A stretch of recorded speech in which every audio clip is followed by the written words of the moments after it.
Bismillahirrahmanirrahim. Assalamualaikum warahmatullahi wabarakatuh. Selamat pagi mahasiswaku sekalian.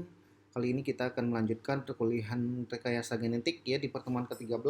Kita akan membahas tentang metabarcoding dan metagenomik ya. Sebenarnya materi untuk apa namanya? Untuk secara keseluruhan itu sudah selesai ya DNA polymorphism kemarin gitu. Cuman karena kita ini online, aturannya dua pertemuan ini kan dipenuhi oleh anda presentasi dan review jurnal gitu. Cuman karena ini memang harus ada materinya, jadi saya kembali merefresh ya untuk metabarcoding karena metabarcoding dan metagenomic ini juga baru ilmu yang dapat dikatakan muda ya, baru berkembang seiring dengan perkembangan teknologi sequencing NGS gitu. Baiklah, untuk tujuan perkuliahannya di mana Anda bisa memahami prinsip dasar tentang metabarcode ya, kemudian prinsip dasar tentang metagenom, perbedaan keduanya serta aplikasi keduanya. Tentu di sini barcoding ya, ini sudah kita pernah bahas di pertemuan sebelumnya di DNA polymorphisme. Kalau seandainya meta artinya kan besar gitu, dalam jumlah yang besar. Biasanya kan kita mengenal dengan DNA barcode saja gitu. Nah, sedikit kita merefresh ya untuk konsep dasar dari DNA barcoding. Nah, di sini kita lihat bagaimana barcode ya, suatu kode spesifik terhadap suatu spesies gitu. Di mana ini digunakan sebagai untuk identifikasi ya. Kita dapat menelusuri, menentukan DNA ini punya siapa gitu, milik DNA spesies apa gitu. Nah, di sini juga hasil analisisnya tidak terlepas dengan similar ya, perbandingan dengan database yang sudah ada gitu, mencocokkan gitu. Nah, target dari uh, lokus atau gennya juga sudah terstandarisasi ya, konsensus ya, artinya sudah di multiple alignment dengan sekian banyak acuan gitu. Kemudian sekuennya pendek biasanya dengan daerah yang konsep pada taksa tersebut. Artinya daerah konsep ini daerah yang memiliki similaritas ya, yang seragam gitu, yang tinggi.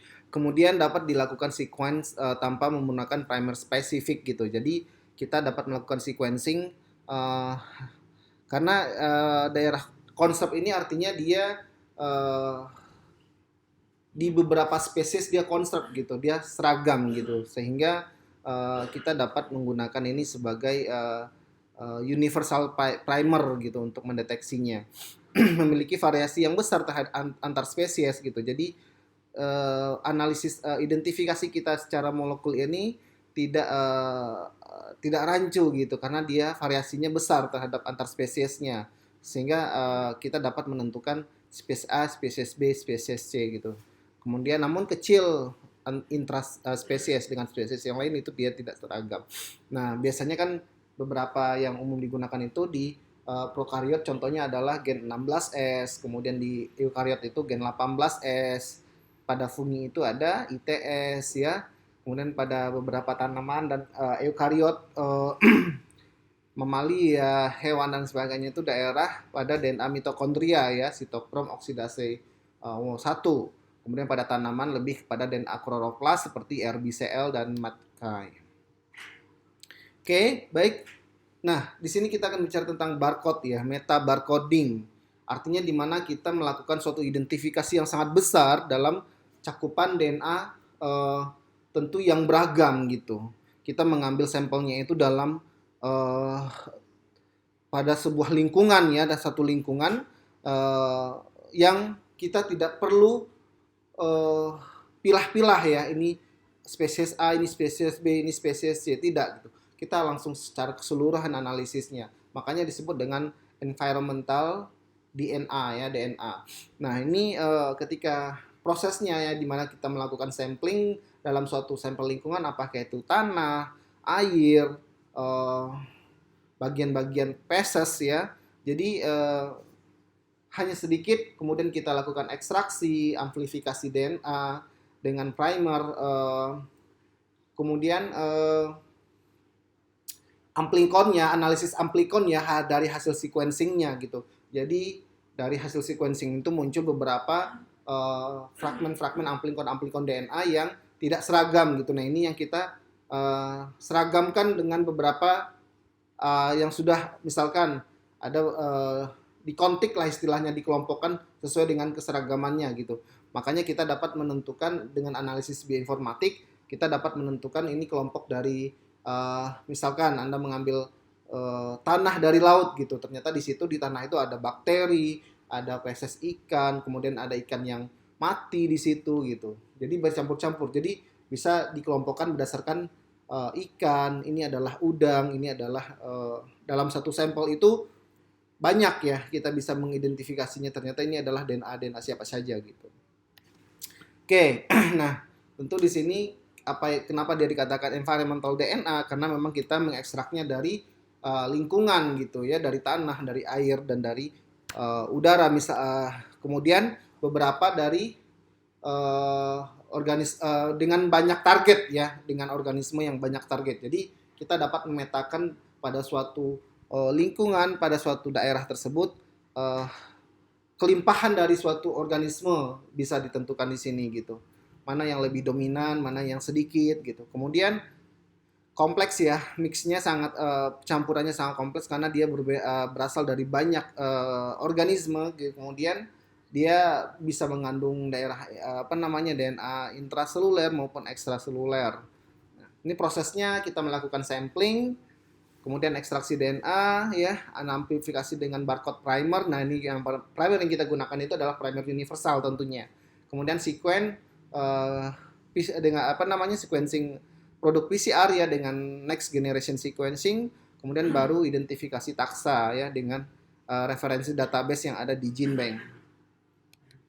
Oke, kalau saya bicara tentang barcode primer, tentu ini kita sudah paham ya, primer yang sudah di set ya untuk amplifikasi berdasarkan tingkat spesies yang universal gitu. Misalkan tentu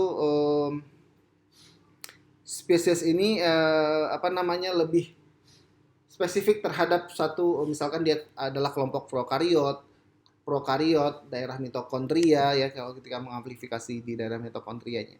Nah, tentu syaratnya tentu dengan amplikonnya cukup pendek ya, berkisar dari lebih kurang 250 sampai 1500-an base pair ya.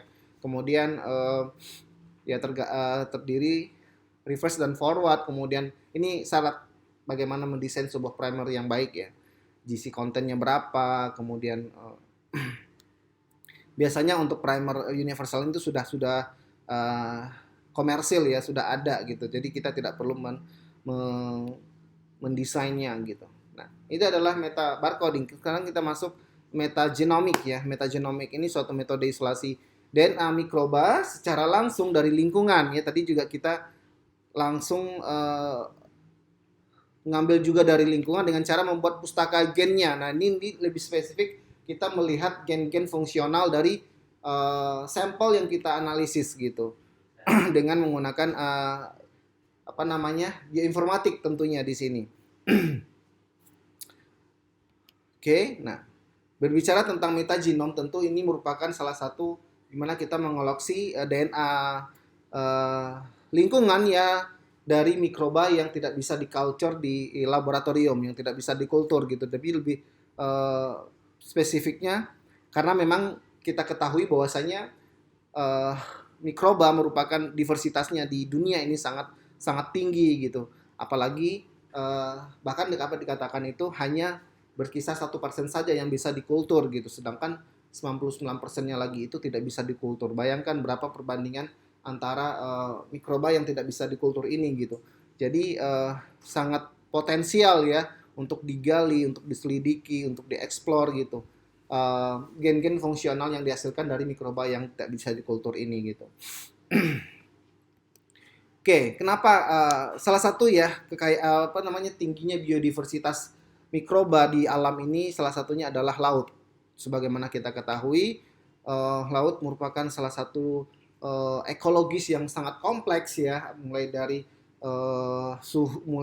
lingkungannya, mulai dari tekanannya, mulai dari kondisi perairannya yang sering berubah-ubah gitu. Kemudian keragaman persaingannya juga tinggi di situ, sehingga menjadi sesuatu hal yang sangat biokologikalnya itu sangat luar biasa lah gitu, sehingga ini sesuatu hal yang metabolik yang dihasilkan dari organisme laut ini, terutama mikroba, itu sangat unik gitu. Nah, kapasitas metabolik ini dikode oleh di dalam genom gitu. Nah, ketika kita ingin melihat gen-gen fungsional yang dihasilkan dari mikroba tadi, tentu kita harus menganalisis genomnya. Ya. Nah, kenapa gitu? Karena memang kita bisa lihat bahwasanya gen fungsional ini berfungsi dalam sebuah ekologisnya, baik dia mempertahankan hidupnya gitu loh, sehingga dia bisa mengekspresikan suatu protein tertentu untuk dia bisa survive untuk ini. Nah, ini sangat bisa menjadi peluang bagi kita untuk melihat dikembangkan dalam bentuk farmasetika ya, pangan, macam-macam, bioprospecting enzim gitu, macam-macam ya. Nah, karena kita lihat juga bahwasanya mikroba ini berperan penting juga dalam proses ekologi yang mediasinya lah gitu. Tidak ada mikroba yang semua siklus yang hidup di yang ada di alam ini tanpa campur tangan mikroba gitu tentunya.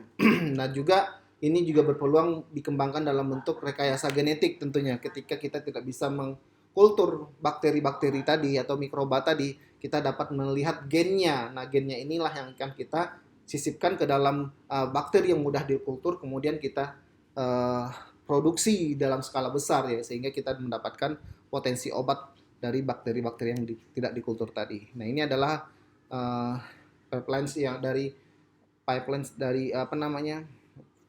ya, dari analisis metagenomik ya, karena memang dia sangat kompleks ya, sehingga ini sangat sulit untuk dibaca gitu problemnya. Kemudian juga dia merupakan mix sequence dari multiple spesies gitu. Jadi kemudian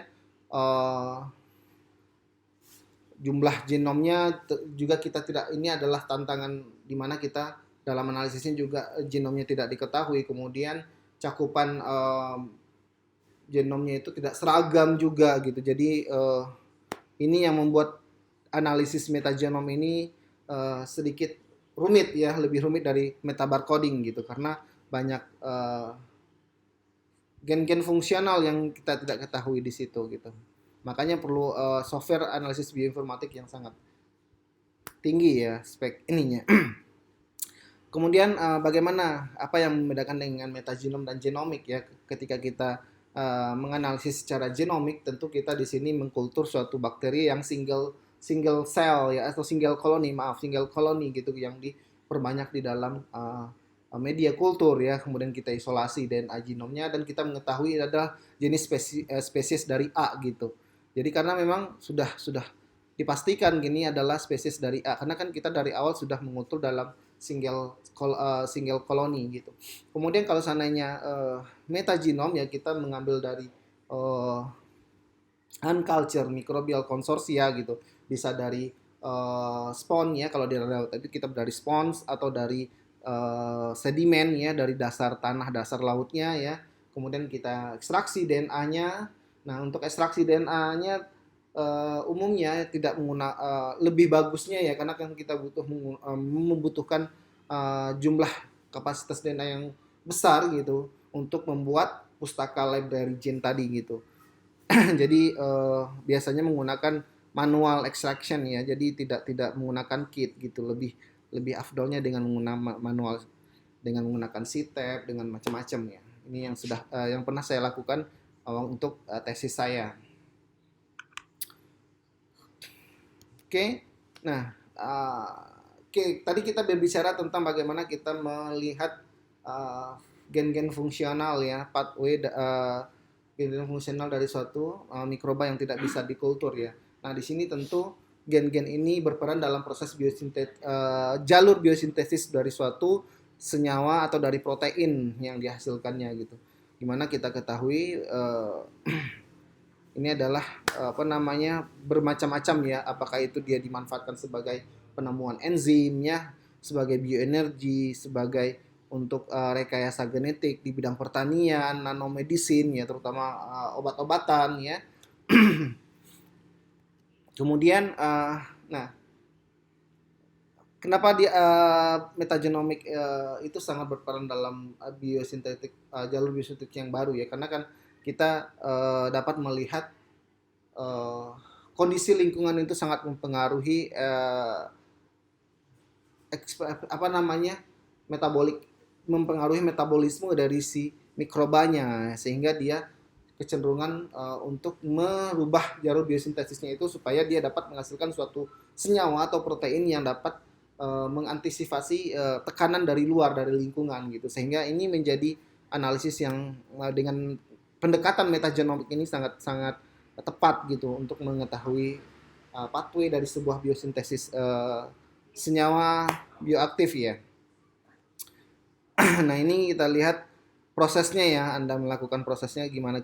Yang pertama itu kita ini ya mengambil sampel metagenom ya dari macam-macam tentu yang mengandung kemudian sel preparasi ya, kemudian deteksi, kemudian setelah kita mendapatkan gennya ya, kemudian kita melakukan pembuatan pustaka genomnya ya, pustaka library-nya, library gene-nya gitu. Kemudian PCR cloning ya, kita mengklonnya di dalam vektor, kemudian kita screening apa namanya sel yang membawa amplicon library tadi ya, kemudian kita sequence dan kita analisis untuk melihat diversity-nya gitu. Kemudian kalau seandainya pada proses suatu gen spesifik yang kita cari di dalam konsorsia mikroba tadi ya, dengan mengkonstruk, kemudian men-screening gen target, kemudian memperbanyak, kemudian mengklonnya di dalam plasmid ya, kemudian dilakukan analisis bioinformatik sehingga kita dapat melihat, mengidentifikasi ternyata beberapa dari analisis genom yang kita lakukan, kita dapat melihat gen-gen fungsional berdasarkan prediksi ya dari suatu software bioinformatik tadi gitu. Nah, karena memang berbicara tentang apa namanya biosintetik, jalur biosintetik tadi ya, produk dari produk bahan alam. Nah, di sini banyak berperan gen-gen yang untuk proses biosintesis itu berjalan, atau yang dikenal dengan istilah biosintetik gen cluster ya. Nah ini kita dapat melihat apa namanya gen-gen apa saja yang berperan untuk menghasilkan suatu protein tertentu gitu. Nah ini dia merupakan kumpulan banyak gen ya yang berperan dalam sebuah biosintesis metabolisme metabolit, terutama metabolit sekunder begitu. Jadi kita dapat memprediksi karakter fungsional dari suatu profil mikroba pada ekosistem dengan analisis biosintetik gen cluster ini. Kenapa teknologi dalam BGC ini adalah merupakan teknologi yang baru yang sangat berkembang ya, baru berkembang juga untuk analisis gen-gen fungsional ya yang bisa dimanfaatkan karena kita dapat melakukan suatu tindakan di mana gen ini bekerja atau tidak gitu.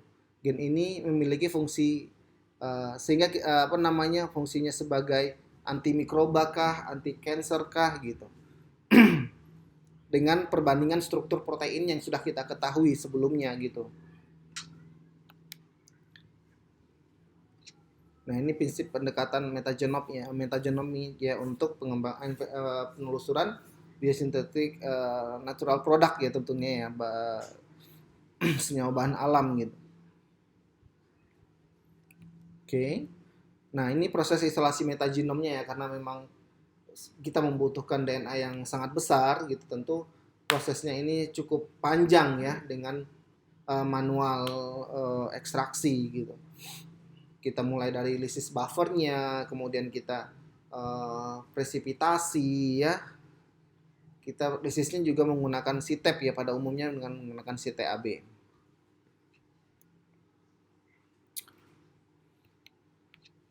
Nah, apa yang membedakannya untuk fungsi dari antara metabarcoding ya dengan metagenome ini?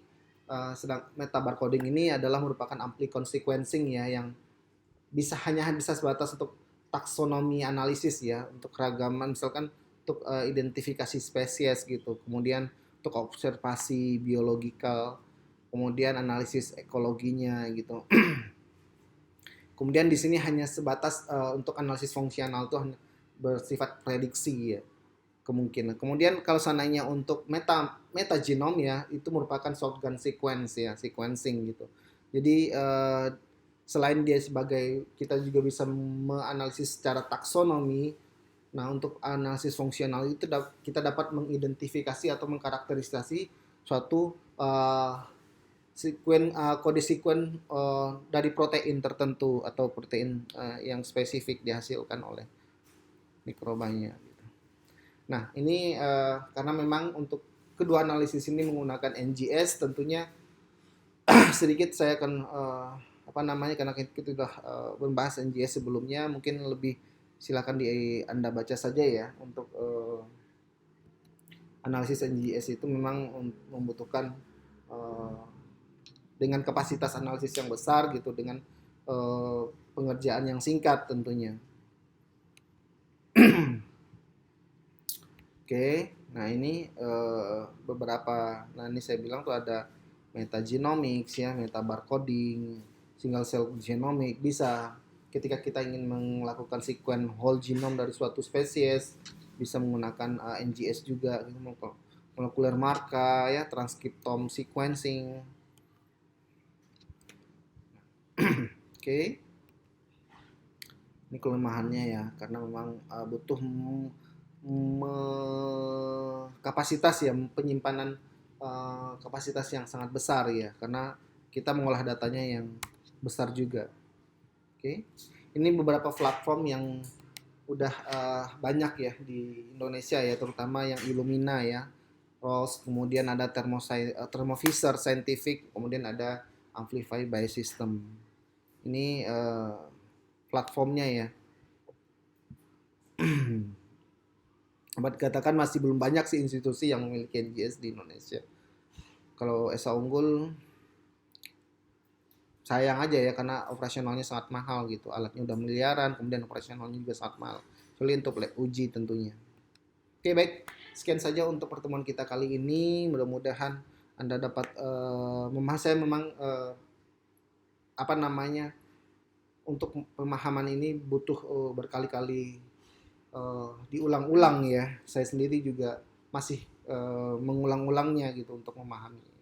Baiklah, sekian saja. Assalamualaikum warahmatullahi wabarakatuh. Silakan dikerjakan tugasnya, tugas yang di rumah ya.